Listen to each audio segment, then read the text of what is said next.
Welcome everyone to Unabridged Bookstore and the virtual sense. We are thrilled tonight to have a couple authors join us to celebrate a little bit early.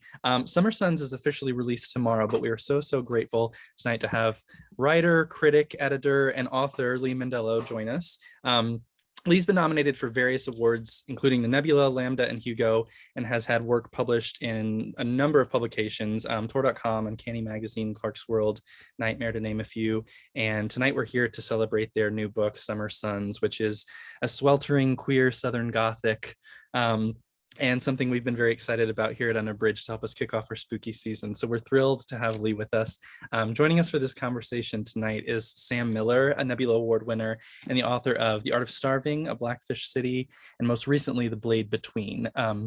Sam is a recipient of the Shirley Jackson Award, a graduate of the Clarion Writers Workshop, and Sam has had short stories nominated for the World Fantasy, Theodore Sturgeon, and Locus Awards, and has had them published in a number of anthologies. Sam's joining us from New York tonight, and we're so grateful that you're here to help us facilitate this conversation.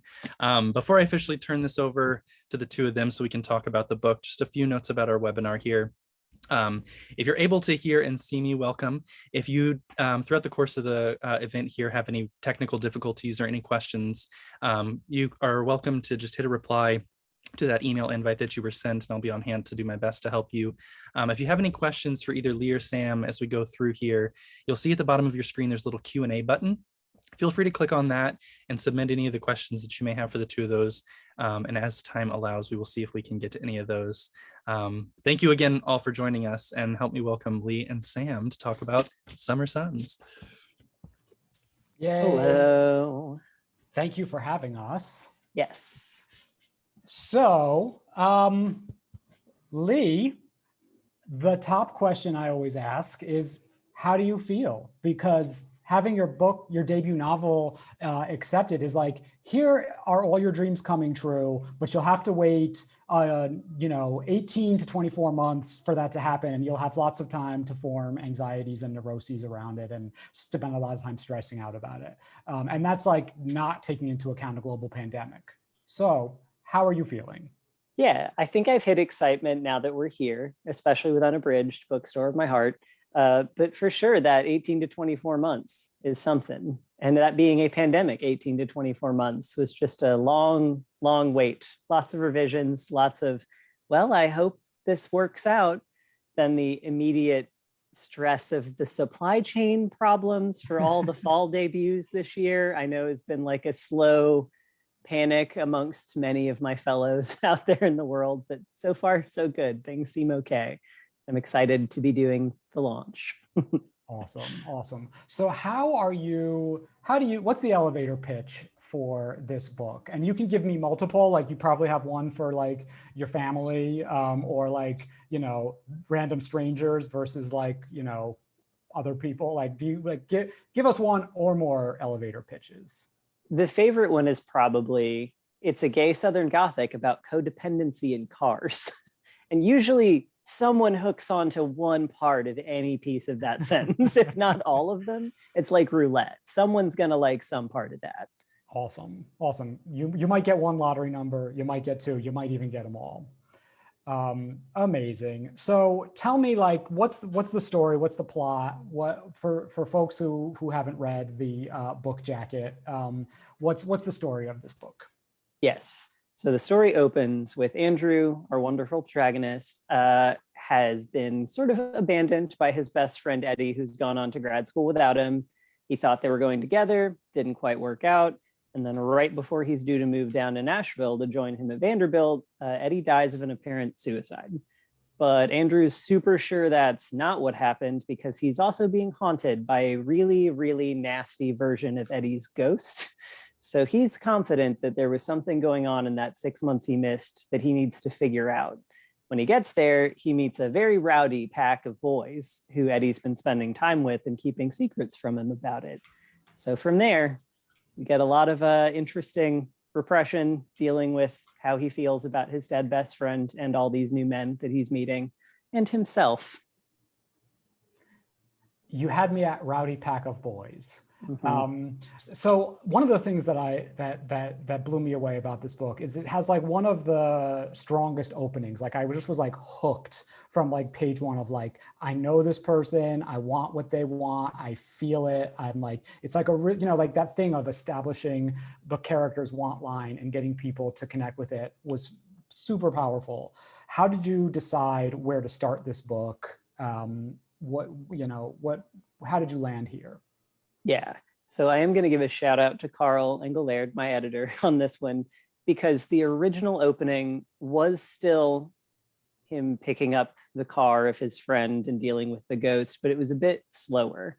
And the revision, because all debuts, tons of revision, was to just start at the lot with picking up the car and not have to lead us there. And that moment of desire, as you point out, is pretty immediate, and he's miserable pretty immediately.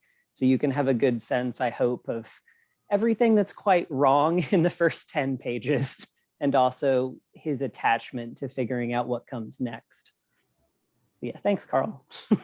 Carl, side note, whether or not Carl is here, is a mad genius. And so, like you said, debuts are a lot of editing. So what was the editing process like for you? What did you learn along the way? Do you feel like it made you a better writer? Were there any like, oh my God, this is amazing, or any, this is terrible moments? What was that process like? Yeah. So there were several rounds of revision for this one. Initially, one full round at the agent stage. For all those who might be unfamiliar, that's your first part before you ever get a publisher to look at your business. Usually at this point of novel writing is to get an agent. Had a revision to tighten up the plot a little bit. I'm a pretty vibes and relationship dependent writer, so tightening up the plot was important in that initial draft. Then a lot of Carl's work as editor, like, bless him, wonderful, was to go through and really think about what we had achieved already and then try to make it just scalpel fine in the prose. So a lot of the main editing of the text was going through on a line by line basis to make sure every little bit of phrasing was where I wanted it to be, to aim toward some kind of emotion or movement in the characters, because there are such long sections where a lot of that emotion is very negative. So for a reader to be immersed in that for a long time, you need something else to ground on physically or to be engaged with that isn't just the misery of the haunting and etc. And I think that was most of that polish, was to make it really kick in the ways that I wanted it to. And Carl is a mad genius. Also, some of his notes are very funny. There is a point where he just had written Bone Man sexy, which for those of us, who've seen through the book, probably can guess where the sexy skeleton is. That's amazing. And I think that every writer has their like favorite editorial notes. My favorite that I ever got was T-Rex ex machina. And that's all I want in life. Sexy Bone Man and T-Rex ex machina. So this book deals with two subjects that I have historically found terminally boring.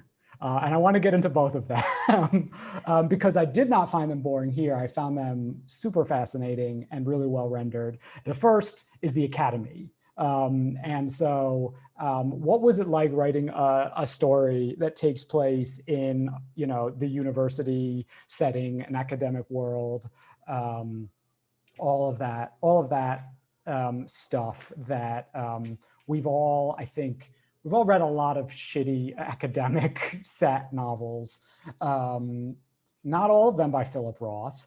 So tell me about writing academia and making it non-terrible. Yeah.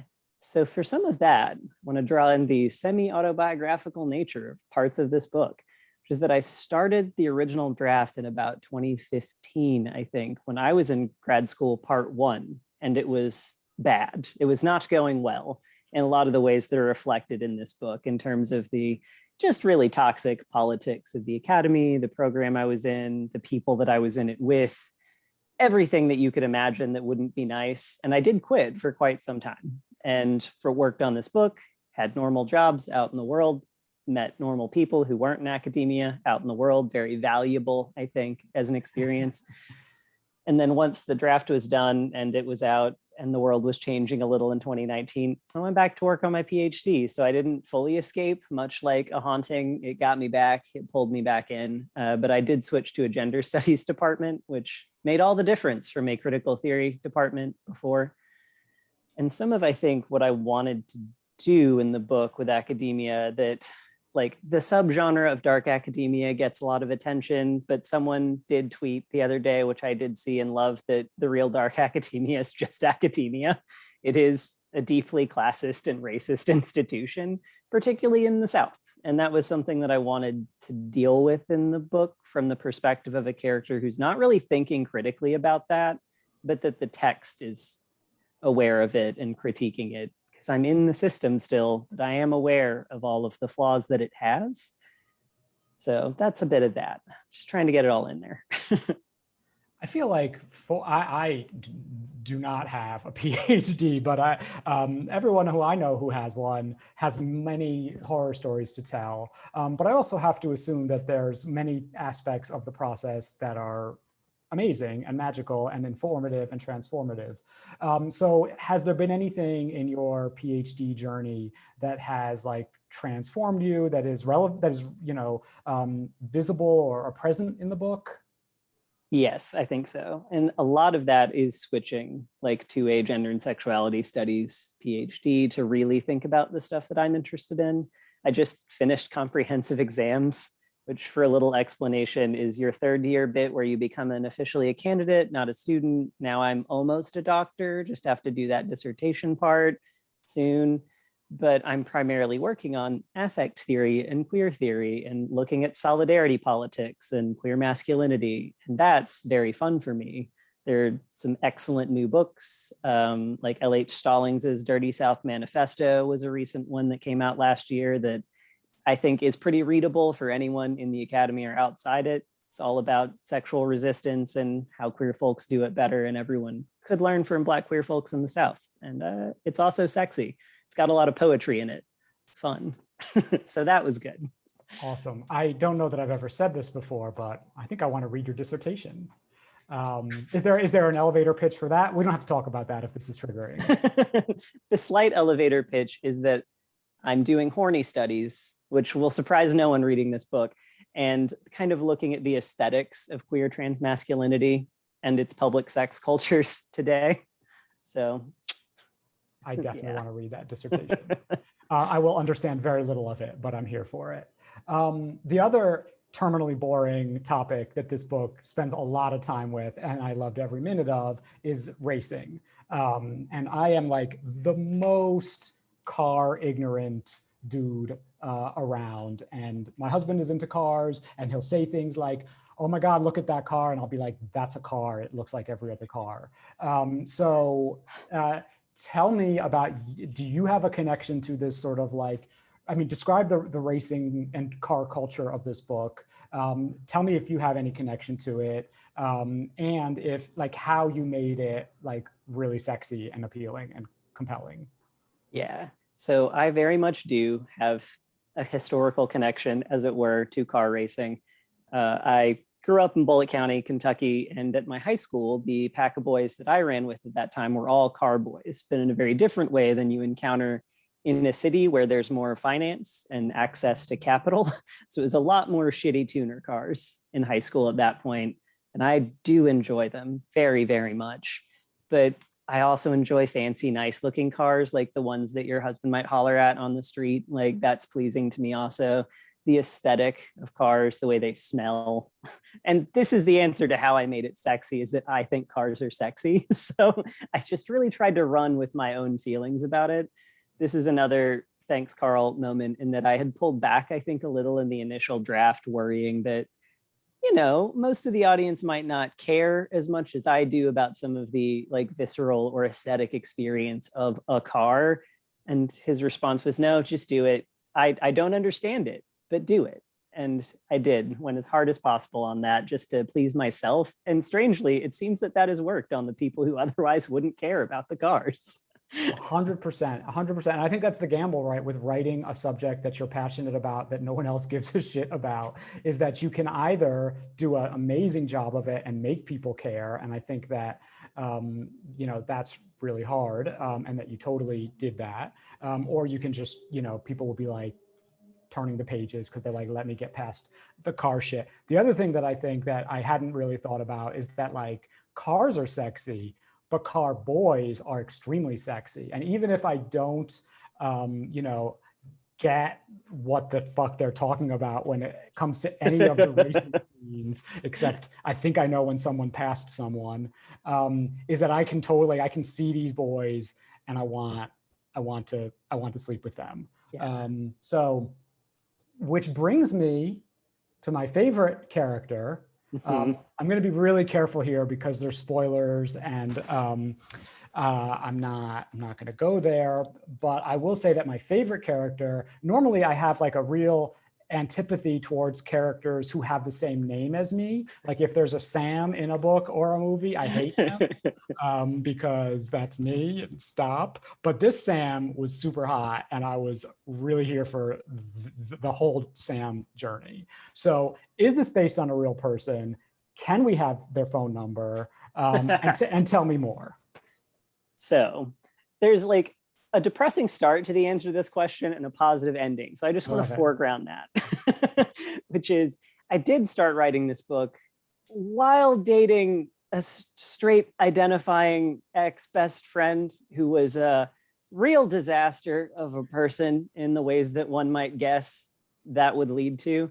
And I was still doing that when I started writing this book. And I think in hindsight, we broke up, obviously, mid this. It did not work out. I realized I was trying to kind of work through what about him was appealing versus what about him was just a nightmare to deal with as a person.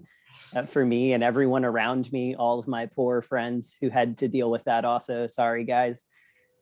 But then I wanted to kind of take all of that and all the boys I grew up with and knew who were dealing with similar issues about their masculinity and like how they could deal with the fact that they wanted other men, whether or not they were going to call that what it was, especially like the 90s and early 2000s in Kentucky. Still not great, wasn't good back then either. But I wanted to be hopeful about that. Like, early 30s, chronically single gay person, like surely there's a man out there who's decent, And I think that was part of the hope that I wanted to really invest in the text, is that men can be decent to one another. And Sam is sort of that version of what would that look like to have a guy like this who did care about people and who invested himself in his relationships. That's spoiler free as much as possible. I think he's just hot. He's hot. I think we're doing a great job with walking this spoiler line. But also, like, that's the fascinating thing about masculinity, is that often like the guys who are terrible are really hot. Like that, there's something about masculinity that's so tied into toxicity and patriarchy that often, speaking for myself, I won't presume to speak for anybody else, but often like one finds oneself responding erotically to assholes or to people who are jerks. And I think this book does a great job of like talking about that, and then sort of like coming down on the side of like, it is possible to, to not be that and to still, be masculine in a way that's sexy and not douchey. Good job. Yeah. So what is, like, I think this is like one of those books that is like genre-wise not an instant slam dunk for one shelf or another. Talk to me about like the genre DNA here. Like what are like the sort of like godparents, antecedents of this book? Yeah. So there's a lot, because I read very, very promiscuously across pretty much all genres and types one can imagine. There's art books here for display, just to make a point about how much I like visual art too for the audience. But I think the DNA for this one, we've been calling it a contemporary Southern Gothic, because I feel like that hits it it is a bit of a horror novel. It's also a bit of a literary novel. There's some general DNA from poetry in terms of the prose and how I like picture creating a world, because I admire and love all of my poet friends. I can't do what they do, but I can like consume it and be lit up by it in a particular way that I think is cool. When we were putting together, you know, you make your list of like things you compare to, your comps, and Hannibal the TV show was one, but so was Ocean Vuong's On Earth We're Briefly Gorgeous, in that way of dealing with masculinity and pain, but also joy and love and poverty in all these particular ways that really did a number on me in a beautiful way when I read it, and I think helped me conceptualize the final version of this book more and be braver with it in terms of what I wanted to do with the project. But I also, to go back around, really love gay horror fiction. Like that was, I think I grew up in the heyday of that in a way, and starting to read it in the like late 90s, early 2000s. There was so much. And it was also one of the only places you could find queer text easily. I was actually digging through an old box of like fan stuff from my teen and younger years the other day from my parents' house, which was delightful, and found at some point I acquired a sketch that was personalized to me from Billy Martin, still writing like the books are under Poppy Z. Bright, that I don't remember how, I believe from the date, 16-year-old me got it. Did I write a weird fan letter? I don't know. Genuinely no memory of this, but I found it. It's like, why is this not framed? And how did this happen? So if anyone remembers from my life who's not me, like, let me know. But yeah, so all that stuff is going into it at the same time. Amazing, amazing. And this is super interesting because like when I was a teenager and I was a little, a gay boy figuring out what that meant, I remember reading like Clive Barker and Poppy Z. Bright and bouncing off of it really hard because it was very gay and I had not experienced that before. And it was terrifying to me because it was like tingling things that were making me uncomfortable. And I was like, oh, that shouldn't be tingling. So yeah, I like spent a very long time thinking that I didn't like them. Spoiler alert, I love them. And Poppy Z. Bright's Drawing Blood is probably tied with it for my favorite horror novel. Right. So yeah, it's a fascinating, like it's we often think of like, I don't want to say kids these days, but there's this narrative, I think, that like queer fiction has really, blossomed in the past 10 years, which of course it has. It's a different landscape now, but the queer ancestors are strong and amazing when it comes to queer horror. Oh, absolutely. Are there any particular texts from any of those writers that warped you in wonderful ways? So I was also a huge Drawing Blood fan. I did encounter Exquisite Corpse perhaps before a person should. I think I was like 14 or 15, and I distinctly remember being like halfway through it at the lunch table in high school and just being like, oh my God, okay, huh. And closing it and putting it down. I didn't know might be too much for me. Yeah. Like, and it wasn't, spoiler alert, I did read the rest of it, but it did leave a mark. That was my little brain hadn't done that yet. So that left a long-term thing, I think, in some ways, of what I think fiction can do and what's fun about it. I like difficult art. Awesome. I will take this opportunity to let everyone listening know that we want questions. I can clearly geek out all day about this stuff, but we want you to geek out. So please be thinking of questions, be raising them in the Q&A. I'll keep going. One of the, you mentioned poetry. I got to read one of my favorite sentences. One fat grackle sat sentry atop the second numbered pole. I mean, poet, yes, you say you're not good at poetry. I say one fat grackle sat sentry atop the second numbered pole. So good on that. What are you reading? What have you been loving lately? Yeah. So I mentioned that L.H. Stallings book. So that's one, Dirty South Manifesto, for the non-fiction-y side of things. For the fiction side of things, I actually just got done reading Stephen Graham Jones's My Heart is a Chainsaw because I love his work, and that was a really interesting take on a teen slasher that's deeply meta, but I think is also more about parenting than it is about teens, even though it has a teen character, which I found interesting as someone who loved slashers as a youngster. And then to see almost that story sort of refracted in a way, if you're like, well, what do the adults in these stories owe the teenagers in their communities that they're not giving them, that leads to these kinds of situations? And I feel like that's such a fascinating way to return to a thing you obviously have loved as a writer, but now as a much older adult in a way to think about. So that was absolutely phenomenal to read through.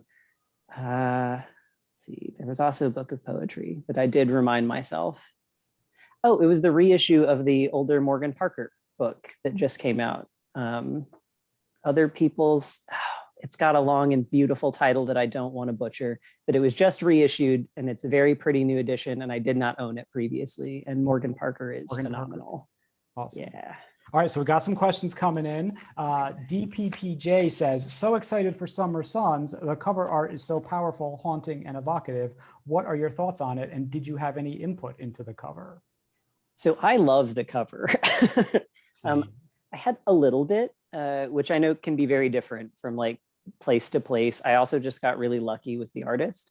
So I initially had said I really liked the idea of, spooky bone hand, human hand, and I'm not a visual artist. So that was all I had for them was I like the thought of this. Can we do that? And they took that and ran with it. And also I believe looked up local plants and things to try to give the particular vines a particular look. So some of them are dying and some of them are alive, which I thought was absolutely the coolest thing that I could not have imagined doing. The artist also had worked on True Detective's first season of art and cover art. So when I had seen that, I was like, yeah, okay, absolutely. I trust this person. And they definitely delivered. I feel like it's got everything in there. It's amazing. David Reiser asks, Lee, what horror writers, novels, TV shows, or general vibes do you take inspiration from? Obviously, the novel is a Gothic, but what were some specific genre inspirations? Yeah. So I do love Shirley Jackson, which I know is everyone's answer sometimes to this question, but it has to be, I think. It's a perfectly natural answer to this question because her prose is just gorgeous. And I think I've probably come back to reading Hill House over and over again. Like I read it first as a teenager and I read it probably every couple of years to come back to it and think about how the pacing works. Also, Caitlin Kiernan's Red Tree and Drowning Girl duet, but particularly the Red Tree for this one. The vibes on that one really stick with you after you finish it. It is not a pleasant ending, but sometimes that's what I want out of a book, is to leave me feeling a little hollowed out in the end. Also, Sam's book, which I did review and I loved it, and people can go see that because I think it was also really speaking to the way that horror and spooky stories more broadly can do social issues well and queerness well, and look at those things in combination with a very critical and self-critical lens, which I also hoped I was doing. Oh, you. The next question is from Choose Love Books. If you could give one book to your main characters to read, which would you choose? And I will make it a little more specific and say I want Andrew's, Riley's, and Sam's. Okay. You can give more if you want, but those are the musts. All right.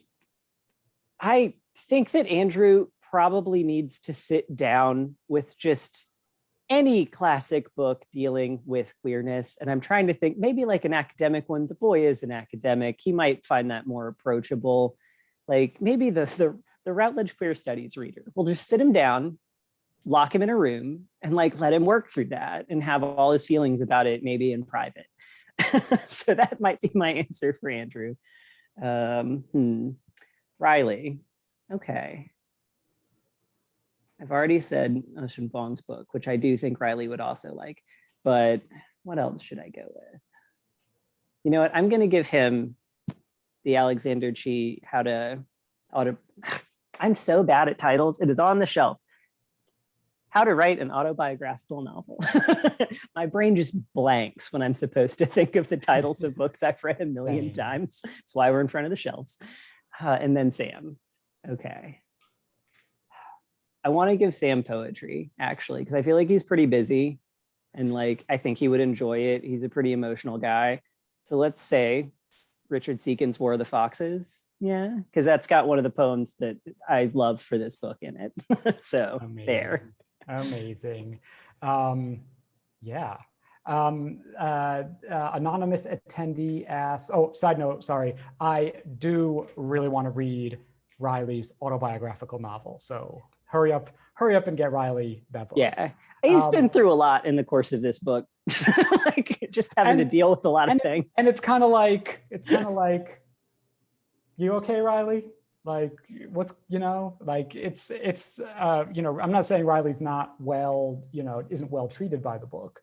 But like everyone else is sort of like get their, their center stage narrative, and Riley's just like trying to do the thing. Yeah. Just trying to live his life, keep his family in order. He's got supportive partners, at least. There's that. Totally. Anonymous attendee says, can you tell us a little about your writing process, specifically how you balance the academic work with writing fiction? Ooh, so there's layers to that one, which is that I can't really do both of them at once. And I feel like everyone's super different on that, but I tend to rotate, I think, through the kinds of thinking and prose my brain is willing to do at a given time. And I do think that kind of keeps refilling the well a little differently from place to place, because nonfiction and critical reading for my academic stuff gives me a lot of theory and thinking about the world that's a little bit less emotionally direct. Usually, you're sort of removed from it. You're studying it, you're thinking about it, but it gives me information. I'm also a big podcast listener, which goes under that, just pouring information into your brain to imagine things from it later. Then I will fully admit, still commit a fan fiction every now and then, and it's all gay porn because I feel like that's just a relief for me personally. It's an audience who loves what you do immediately. There's no money in it. There's no names in it. It's just for you and people who want to read your porn. That's great. And then moving from that back into fiction where people like have opinions about it and you're trying to do lots of stuff with it. Back to academic work again. So it's a cycle, I think, but I can't generally, it's got to be one thing at a time. And that, yeah. Well, I'll say I feel like you synthesized those magnificently in this book, because I super appreciated the porny moments. And like I said, you made me care about the academic ones as well. So Bill Chamberlain says, seems like there's a new Boomlet here. Boys of Alabama, Hudson, and The Seventh Mansion, Mayher. Wonder why. Ooh, I have read Hudson's book. I have not read the other one. I think, so my theory, and this is completely unfounded, it is just a thing that I feel, is that we've been paying slightly more attention in pop culture, for better or worse, to Appalachia and the South in the past 10 years or so in fiction. Some of it just offensively bad and from people who aren't from here. And that is J.D. Vance, who I am calling out in this moment. Fuck that guy. But from there, you had a lot of people responding, being like, well, actually, and writing way more fiction to that end. I also just think theorizing, anytime we have a lot of cultural upheaval, people do tend to turn, I think, to Gothic, to horror, as the world is sort of wobbly on its axis and we're trying to reorganize ourselves in the space that we're in. And that has also been a thing that has been happening for some time now. That's my theory. I think that checks out. Dee Dee, hi Dee Dee, thank you for joining us, asks, how has your critical review writing influenced your fiction writing? Yeah, so I really like doing criticism a lot because I think it makes you look very closely at how other people's prose works, because none of us write alike, but you can always learn a little bit about structure or vibes or tone or pacing or how someone tackled a problem, like very well from reading critically. And also I want people to buy and read more books. Like very flatly, I think it's a social good to write reviews of books so people know to read them. especially queer books. And that was how I got started at Tor.com as a baby 19-year-old, like way back when the website started, which is wild to think about how long that's been going now. Awesome. Was really focused entirely on reading and reviewing queer fiction in and around the genre. And at this point, I also try to pull in more small press work, because I feel like there is a boom in queer fiction from main publishers like the big five, but we still have a hard time, I think, finding, just for a casual reader, like smaller press fiction. So I've reviewed a bunch of stuff in translation, some from academic presses over the past year, because I'm having a lot of fun reading it. And I think it does a good, in some sense, to be like, hey, look at this cool book. But it also teaches me better prose practice, I think, to look closely at what everyone else is doing, see what I can take from that. Awesome. Rogier asks, how was writing a novella different than writing a novel? Yes, so I do have a novella coming out from Tor the year after this also. That is, the vibes are quite bad on that one. The vibes on this one are hopeful, as I've hinted, but the energy of Feed Them Silence is about neoliberalism and science in the academy and climate change and extinction. It's a rough one, and a failing marriage. All the good stuff in there. But I've only written the one like finished novella at this point, and I think it might have been a different experience than future ones because it was March to April, early pandemic isolation, where I was alone in my house completely, as very tiny apartment, and just wrote almost nonstop, very much motivated by, it's in a theory seminar about animal studies too. So I was pouring a lot of really unpleasant information into myself while the pandemic was happening. It was a lot. And then a novella simply happened faster than I've ever drafted anything in my life. So I think that one was a fluke. I suspect in the future it will take longer, much like novels tend to take me, because I'm a slow writer when it comes to that full length thing. So fingers crossed, that was a miracle. We'll see if that happens again. I hope that answers your question. That sounds like a deeply sorrowful and traumatic experience that we will all be benefiting from. So thank you, and I'm sorry. Yeah. Choose Love Book says, anything you can tell us about Feed Them Silence, which I presume is the novella. And what else can you tell us about Feed Them Silence? Yes. So another little bonus fact is that it is about wolves, and the way that we think about them narratively in the US particularly is like this very unique creature. Like, why do we think wolves are cool? And what do we do about that in terms of science funding, and how does individualism kind of lend itself to how we pay for science, because it's not publicly funded for the most part in the US, and yet we drive a lot of research across the globe. So what does that do to conservation when climate change would be affecting the global South really differently? So I'm doing stuff with that.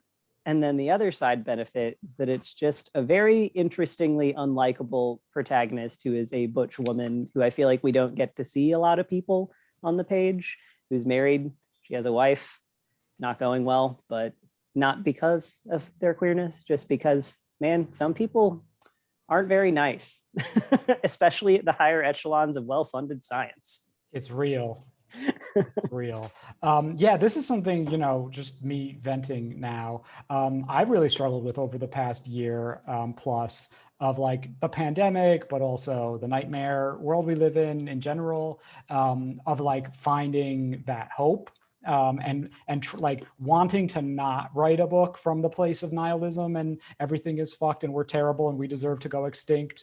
And it took me a really long time. And I think I'm only super recently in a place where I'm like, fuck it. If it's a lie, if it's a fairy tale, if it's me making shit up, I don't care, because that's what I'm going to need to do to like not write a downer. Not there's anything wrong with that. I'm all for it. It's just not what I want to write right now. Or B, like just like, feel like life isn't worth living. So it's a hard thing to grapple with, and it's interesting the way different artists are gonna respond to it. I definitely have felt since then that arc more of like, this is what poured out, almost like lancing a wound that's infected. And recently, once we could get tattoos again, I did finally get little chess piece of Not Yet Here from Jose Esteban Munoz, The Cruising Utopia, to remind myself that futurity is good and relationships are good and people might be worth something to make our future happen together. Amazing. So now it's written on the body. It's a good reminder that there is a future, whatever it looks like, we can make it. Absolutely. I have my first post-lockdown tattoo appointment for 2 weeks from now, and I'm really ready. The magnificent Sarah Pinsker says, are you someone who can listen to music while writing? If so / not, was there any music you connected with your characters? Before you answer that, just a heads up, everyone, this is the last question in the queue, so send more. So Sarah's question. Okay. Yes, no, yes. So while I have like a very weird multi-stage process, while sort of outlining or thinking or longhand planning, music, yes, but only like instrumental music, soundtracks, lots of industrial or EDM music, just things that turn my brain off a little bit and let it flow. Sometimes also just the lo-fi hip hop beats, YouTube channels, you know, just something to get the brain going. When I'm actively drafting, no, because I have to be pretty in there and anything else is a distraction. When I'm revising, it is an absolute necessity to stay focused. Don't know why, that's just how that works. And due to the timing of this book, RM, a member of BTS, had put out a really quiet, thoughtful solo album called Mono that was just a short EP. It was deeply meditative, lots of thoughts about rain and cities and home. And that was deeply good to revise a book to, because I could just sink into it. It doesn't make you too up or too down. You just coast with it and feel kind of okay. And that was nice for me. It was a good moment for this particular book to not get too hyped or sad while working on it, to just stay even keel. And I do have a playlist for the book that I had tweeted a bit ago as some promo that people can find. I will retweet it after this tonight. Awesome. Elle asked, what's some hopeful media that helped you through the pandemic? So I've always been a watcher of any queer TV anywhere on the planet, but over the course of isolation, I got really into watching various like queer East Asian dramas again, just across the board. So I watched The Untamed and I watched Word of Honor, and those gave me a lot of hope because they're just delicious melodrama, but also very deeply about recovery and building relationships communally, and like how even if you've made some pretty significant personal mistakes, like really big ones, like huge murder ones in some cases, like you can fix that over time, and they're gay and everyone's hot.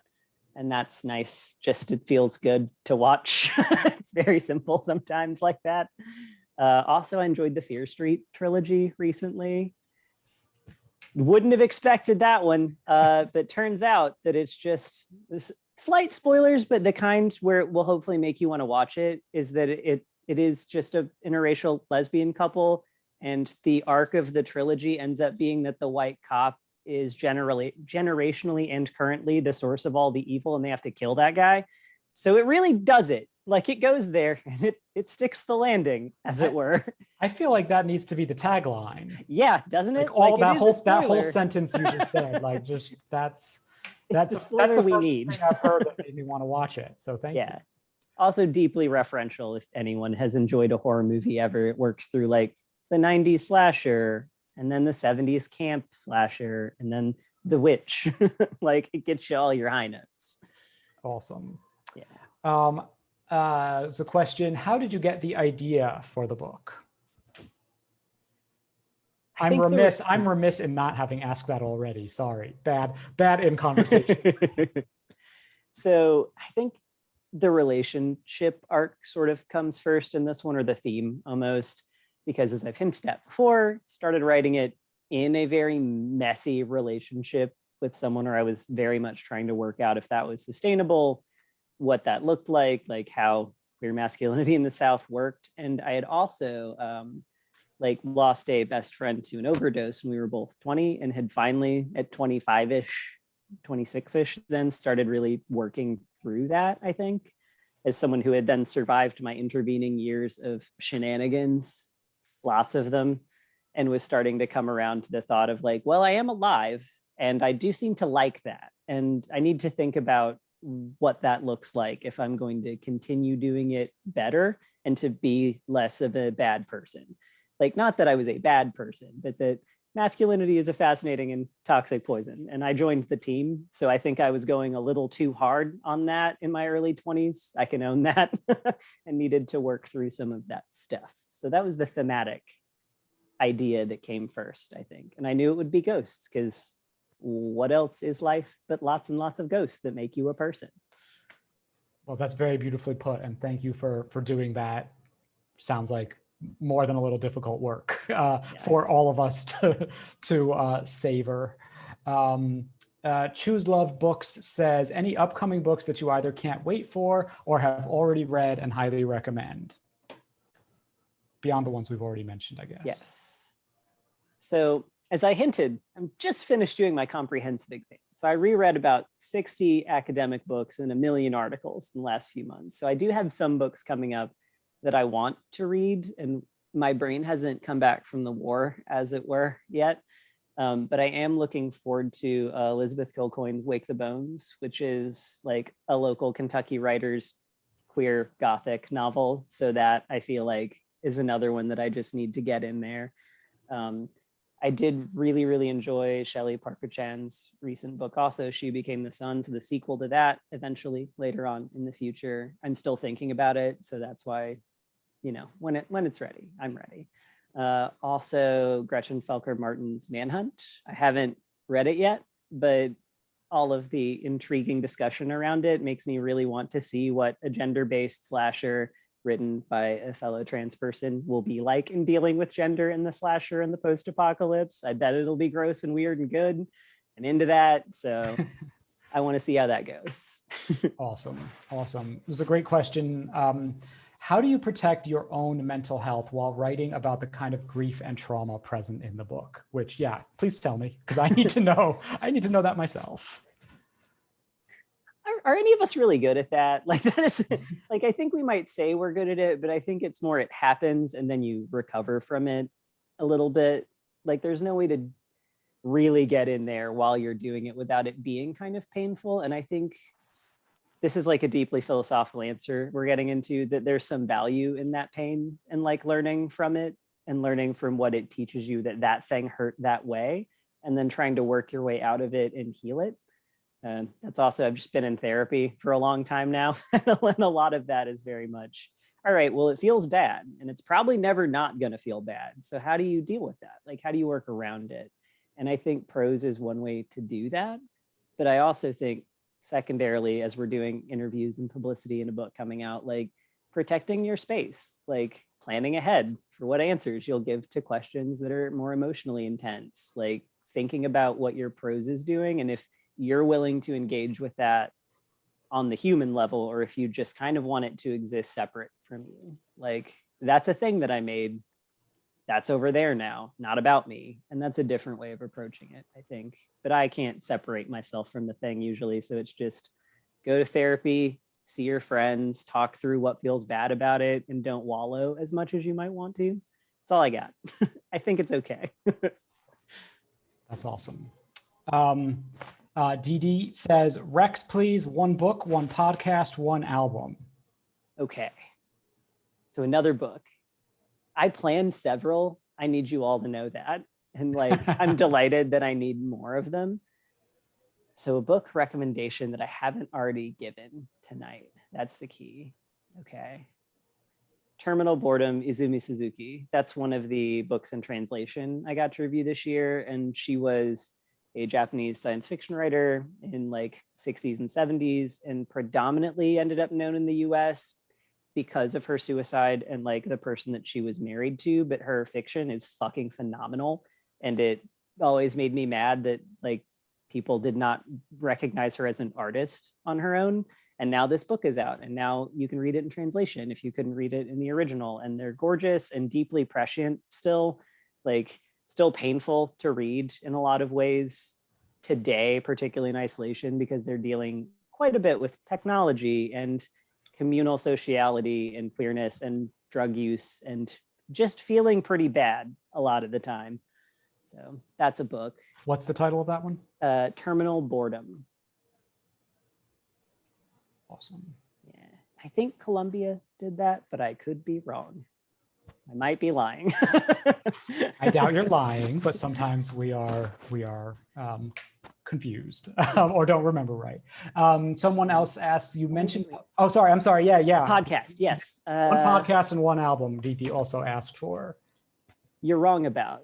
So I just discovered the You're Wrong About podcast because they did a very excellent episode on cancel culture, but from a pretty leftist perspective of like, hey, we really do have to talk about some of this stuff that we keep doing on the internet because it's bad for our brains. And that is different from what the people on the other side say it is. We do have a problem, which also reminds me of Kai Cheng Tom's I Hope We Choose Love, which was another book about like how we do things in the queer left and how we could maybe do a little better on some of the solidarity aspects of that. But then I listened to all of You're Wrong About, like all of it afterwards, and it's mostly about moral panics, and it is deeply well-researched work on moral panics, including like why we have warning labels on albums now.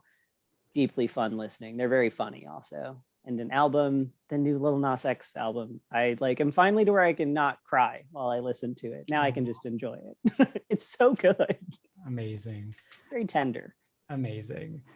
We also have another question about podcasts. You mentioned podcasts. Did any specific podcast inspire Summer Sons, or which podcast would you recommend for people who loved Summer Sons? No real inspiration. So I listen to mostly nonfiction podcasts, but I will give the one fiction one that I did listen to and make it all the way through, which was the Magnus Archives, which I very much enjoyed. It's a slow burn to this, but it is queer. Like it does get there. And also there is a fun aspect of, see if I can briefly summarize this. Your protagonist is kind of a mean, slightly bitchy archivist who gets a job at the Magnus Archives, which are like a supernatural, spooky kind of library, but it is contemporary. So it feels a little bit like that old spooky library horror, but it's today. And dealing with like, oh, maybe all these old god kind of things are real, and it's just based on human fear creating them. And the fears are things like loneliness and needing to know and surveil everything. So you also can do a little bit of personal astrology for like, ooh, if I were to get got by one of these, which one would it be? I would be an archivist. It's a problem. I just want to collect all the things. So yes, that one. Awesome. Actually, that reminds me of a question I meant to ask. The title. Was the title always there? What about it? To me, it's an interesting title because this is a very non-summery book. It's not sunshine. I mean, there's sun, but you know what I'm saying. Like Summer Sons could easily be the title of a very different novel. So why this title? Was it there all along? Were there other titles? What's that journey like? Yes. So it was there all along. And part of it is playing with that because it reminds me of the kind of title you'd see in a pop punk album, which also is a part of my general DNA. But a lot of those are also really queer and really upset about other men. Like whether they know they're queer or not, they're very upset about other men and very in love with them.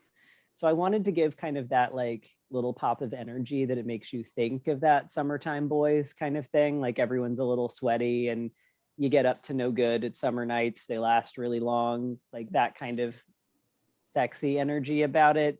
But also summer ends. I think that's kind of part of it also, is that the seasons change. We use seasons so much as metaphors. Like his summer's already over in a way. So like, what's he gonna do with that conceptually? Yes. I'm here for the queer theory readings of pop punk albums, and if we want to schedule a Zoom to talk about Saves the Day, it's a thing. It's a thing.